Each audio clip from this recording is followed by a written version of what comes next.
Hello again. Last week, the police in Dublin cleared a shanty town of tents which had sprung up around Mount Street in the centre of the city. This was a terrible place, and the streets nearby began to smell like a sewage farm.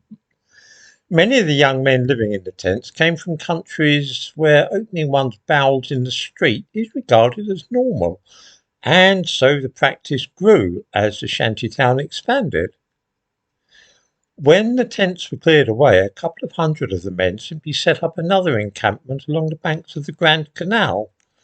The same problem with what the authorities delicately referred to as sanitation arose, and local people were furious to find that they had to pick their way through steaming piles of human excrement when walking along the canal path.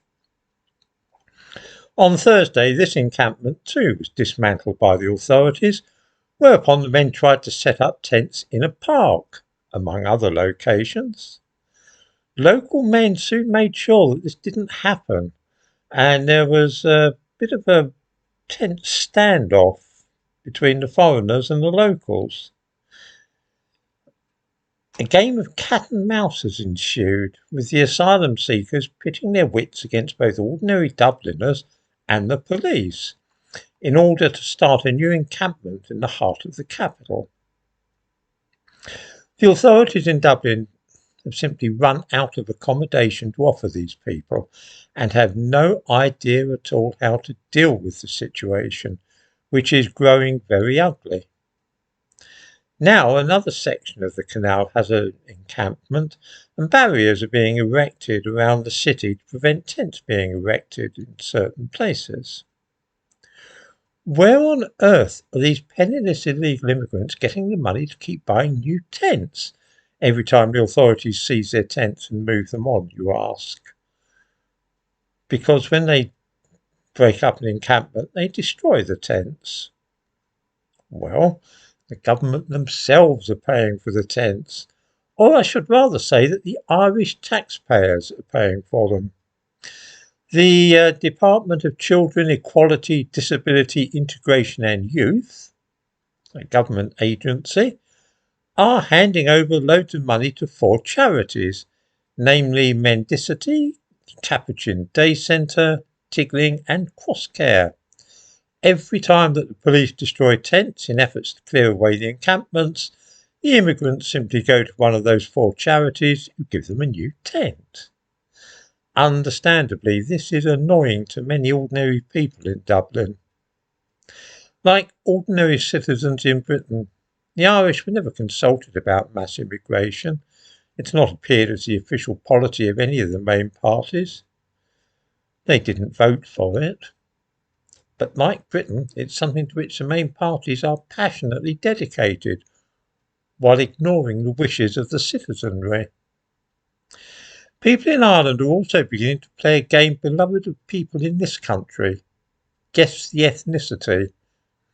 When they see an especially bizarre or grotesque crime, such as the 2 homosexuals who had their heads chopped off in Sligo the year before last, they know that this is not likely to have been carried out by somebody with a traditional Irish name. Murderer was, of course, a Muslim called Youssef Balani. In recent weeks, there have been 2 incidents in Dublin involving foreigners and children, and this really is the kind of thing which will lead to violence if it continues. It will be recalled that some children were stabbed in Dublin last year by a foreigner. An Eastern European man was in court for trying to make off with a 2-year-old child a few weeks back, and to try and keep things calm, the judge in the court ordered that his name not be released in case it would exacerbate tensions between local Dublin people and the rootless foreigners who are camping out on their streets. A Hungarian called Laszlo Pop also appeared in court yesterday, charged with public order offences, but this was kept deliberately vague in court when he appeared. There are rumours that this is also connected in some way with children.